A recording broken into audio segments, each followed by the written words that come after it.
आजकल के जोन नव जगह कहथन कि नवयुवक हाँ जोन रास्ता से बिगड़त जात हाँ या फिर जैसे कहा कि नशा पत्ती में चला जाथिन कि वो ये महतारी बाप के भूल जाथिन।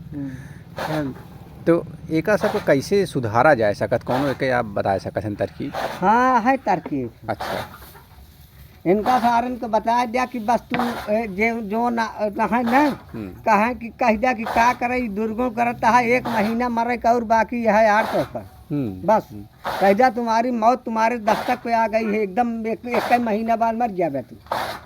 जब उनका सालन का अपनी मौत की याद आ गया सारा दुर्गुण छोड़ के वो अपने रास्ता पकड़ लेंगे। हाँ वो आप रास्तों सब पकड़ लेंगे। एक आदमी था वो करे अंदर बहुत दुर्गुण रहा बहुत दुर्गुण रहा साला दुर्गुण से भरा हुआ था चोरी छिनारा अपराध दुनिया। तो एक बाबा के पास गया संत के पास। अब बाबा से कहा कि बाबा कहन कि मैं एकदम नौजवान था बिल्कुल नौजवान कहें कि बाबा मैं उब गया हूँ मेरे अंदर बहुत दुर्गुण है चोरी करता हूँ छिनारा करता हूँ अपराध करता हूँ मांस खाता हूँ दारू पीता हूँ इसमें पीता मतलब कोई दुर्गुण मेरे पास नहीं है बाकी अब क्या करूँ आप कोई रास्ता बताइए। बाबा ने कहा साले क्या करोगे अब तुम्हारे जीवन के सिर्फ 30 दिन और बाकी हैं तुम 30 दिन बाद साले मर जाओगे। कहें बाबा मर जाएंगे?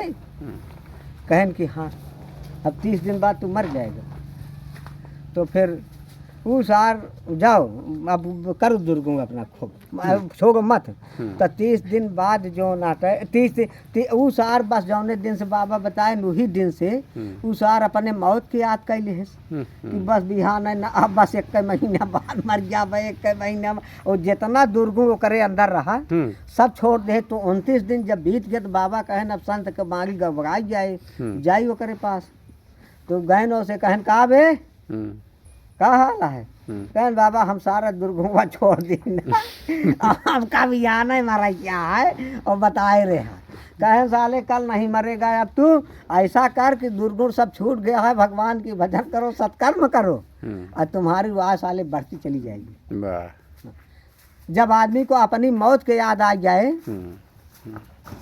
अब आप बुझाई याद आ जाए तो वो साला फिर कोई भी मतलब इल्जामित काम नहीं करेगा। इसका भी एक उदाहरण है। राजा सिद्धार्थ को आप नाम सुना है? राजा सिद्धार्थ अपने मंत्री के साथ जंगल की ओर चले जा रहे थे रथ पे बैठकर घूमने और हमारी तरह एक बूढ़ा आदमी रास्ते में मिल गया। तो राजा सिद्धार्थ ने अपने मंत्री से पूछा क्यों मंत्रीवर ये कौन है? और मंत्री भी जवान था आप भी जवान थे और आप कभी बुढ़ा को उन्होंने देखा नहीं था। राजा सिद्धार्थ बताओ ये कौन है? तो मंत्री ने कहा कि ये भी हमारी तरह आपकी तरह आदमी है। तो ये कैसे हो गया यार अपनी तरह तो है ही नहीं। तो उन्होंने कहा कि ये जो है ये बूढ़ा हो चला है इसके मौत के समय आ गए। बोला बूढ़ा हो गया है मौत का समय आ गया है। तो कहा हाँ कहा कि क्या मंत्रीवर मैं भी इसी तरह बूढ़ा हो जाऊंगा? कहा कि हाँ आप भी इसी तरह बूढ़ा हो जाएंगे मैं भी इसी तरह बूढ़ा हो जाऊंगा और इसी तरह हमारी आपकी मृत्यु भी आ जाएगी। अरे उन्होंने कहा इस मृत्यु और इस बुढ़ापे से बचने के लिए कोई रास्ता बताओ।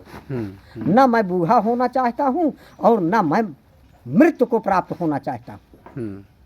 तो उसने कहा कि इससे बचने के लिए एक उपाय है राजा साहब। बताओ? बोले चलो जंगल में तुमको पहुंचा दूं और वहीं तपस्या करो तो न बुढ़ाई आएगी और न मृत्यु होगी। तो फिर क्या होगा? तो उन्होंने कहा कि वो मंत्री ने कहा कि भगवान का विमान आएगा बैकुंठपुरी से परम धाम से आप उसी पे बैठ के चले जाओगे। अब अमर लोक को चले जाओगे तो अमर लोक में ना कोई बुढ़ाता है ना कोई मरता है ना कोई जवान होता है ना कोई बच्चा होता है एक तस्मान जवानी रहती है सब।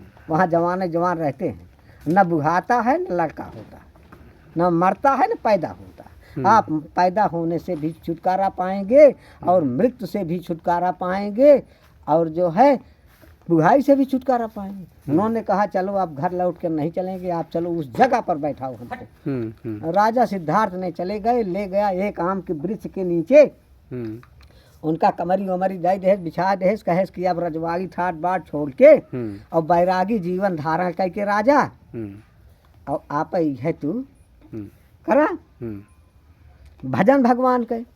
गौरी शंकर कहन कैसे करी भगवान के भजन, तो उसने कहा कि गौरी शंकर सीताराम राधे श्याम गौरी शंकर सीताराम राधे श्याम ही गए रटन तू करा। और तो कौनो मंत्र ना अन्य और ऐसे और कर जाए तो हम भगवते वासुदेवाय ओम भगवते वासुदेवाय हे कृष्ण गोविंद हरे मुरारे हे नाथ नारायण वासुदेवाय और फिर गोविंद जय जय गोपाल जय जय राधा रमण हरि गोविंद जय जय यह आप है भजिया।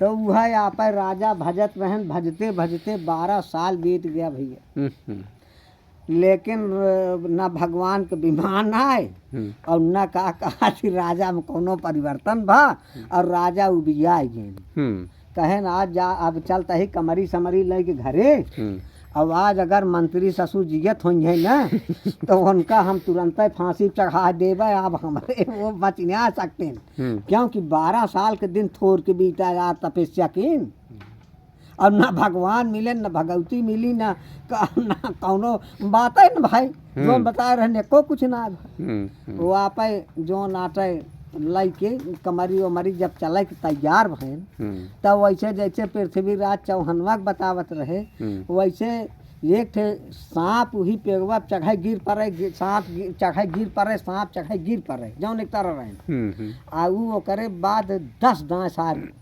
12 दांत गिरा 13 दांत गिरा, जब 14ही दांत ना गिरा 13 बार गिरा और 14ही बार सार पेड़े पे चढ़ के कुल भरमट करे लाग सपुआ। तब राजा ने कहा कि अबे तो हमका 12 साल भा है, आई सार 13 दांत हारा भा, अब ना जा पाए पेन कमरी बिछा ले कमरी बिछा ले पेन वही पे करे कि का हम सांपो लगे सारे से कम ही हम राजा ही साला सांपा आई 13 दांत गिरा बा अब हम अबे 12 साल गिरा ही। तो वही दिन फिर साझुआ की एक दिन बैठत बैठत भगवान के परम धाम से विमान आया। अब बोला राजा अब तुम्हारी तपस्या पूरी हुई, चल तू अमर लोक को। अब विमान पे बैठा लिए राजा सिद्धार्थ को और वो राजा सिद्धार्थ भगवान के परम धाम अमर लोक को चला गया और मौत से बुढ़ाई से छुटकारा पा गया। वाह वाह।